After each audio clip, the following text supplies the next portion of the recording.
like Melanie are being developed all the time, but they are all directed at people once they become addicted. A far more radical approach would be to prevent someone becoming an addict in the first place. My doctor kept telling me, he says, they're coming up with a cocaine vaccine. And I laughed like hell. You know, I said, oh yeah, right. Now you're gonna tell me cocaine is like polio, you know?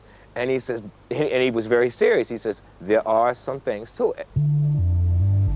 A growing number of research groups are committed to a vaccine against drug addiction.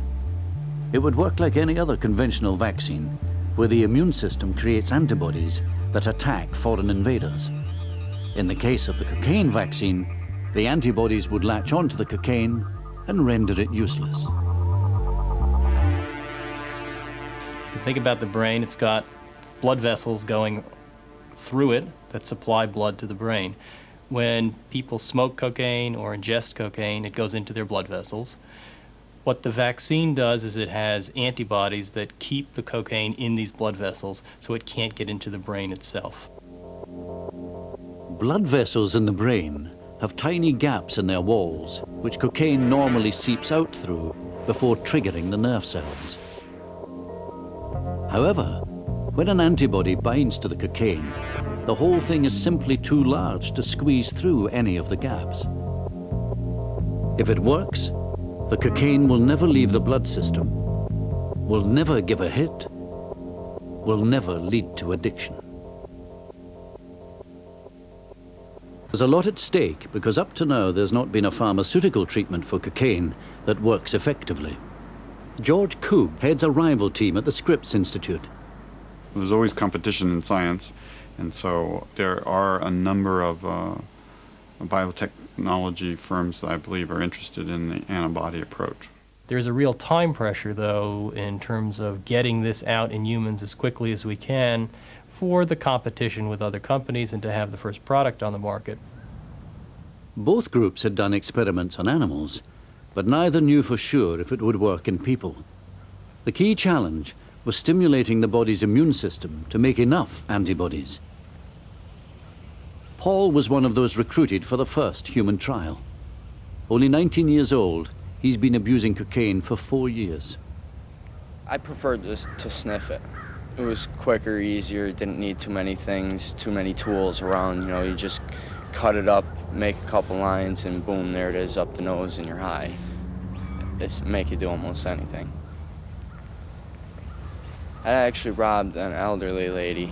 I robbed an elderly lady right in the middle of a parking lot, just grabbed the purse and ran.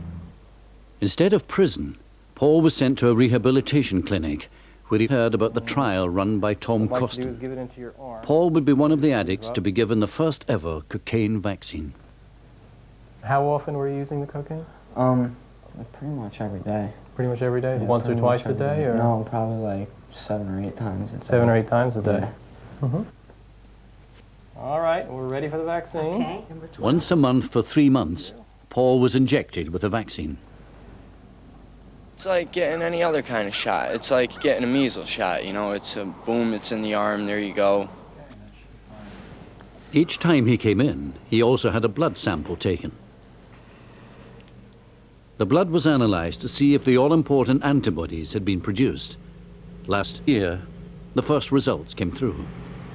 A little over a year after we had started the study, we had been collecting all these bloods. A fax came through which indicated that we in fact had been producing antibodies in these subjects. Oh, okay, so just look past my head. Great. We have a medication that's safe, we have a medication that's making antibodies, and we have every confidence that when we're looking at cocaine abusers on the streets, this will decrease their cocaine use. You'll always want to have cocaine, but once you get the vaccination and you take a couple blows of coke and you realize it's not getting you high, it's not worth it. And it's not just for cocaine. Vaccines could be made for most addictive drugs. The nicotine vaccine is already far advanced and promises to be very effective.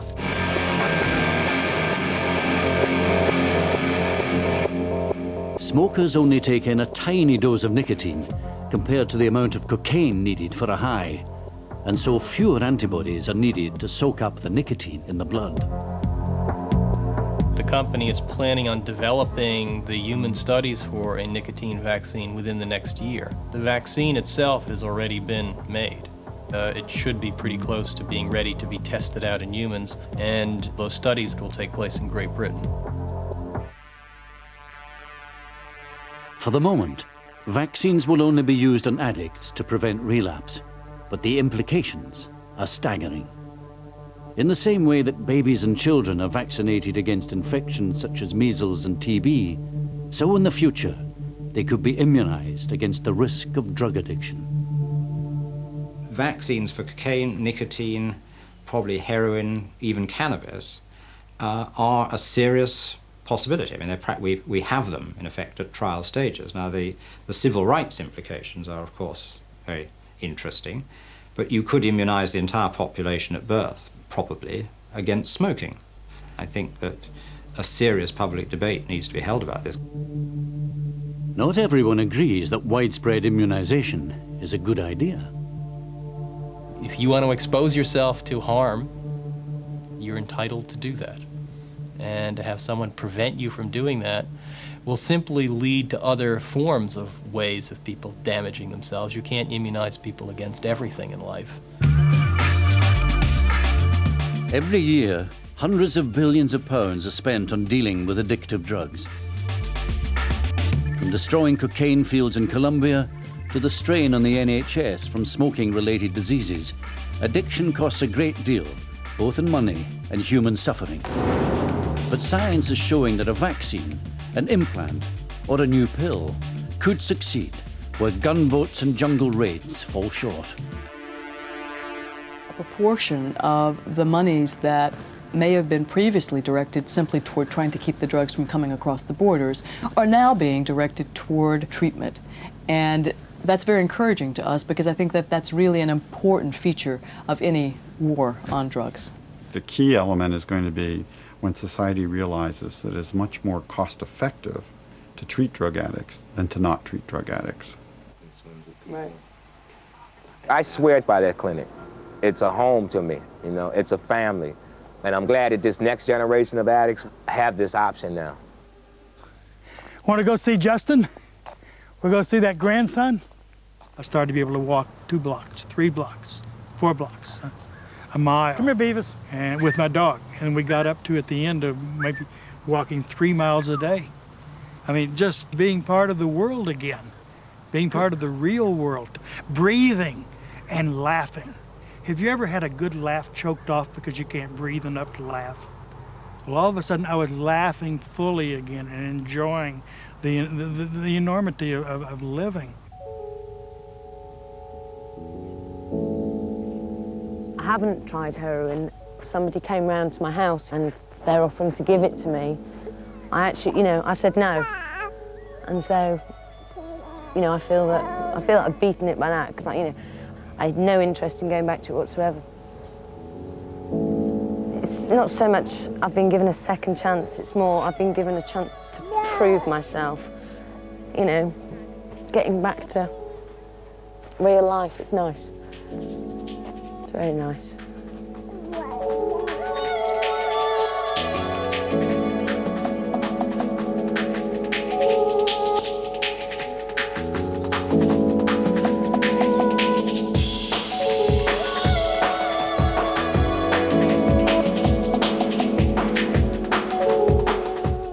If you're interested in any of the issues in tonight's programme and would like details about the Kick the Habit campaign, you can call the BBC Action Line on 0800 888809. That's 0800 888809. All calls are free and confidential and lines are open from 6 a.m. until midnight.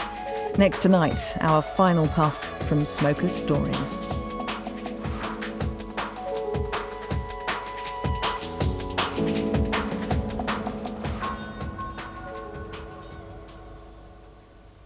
If you'd like more information about how you can kick the habit, there's also practical and effective advice in this new book which accompanies the BBC's health campaign.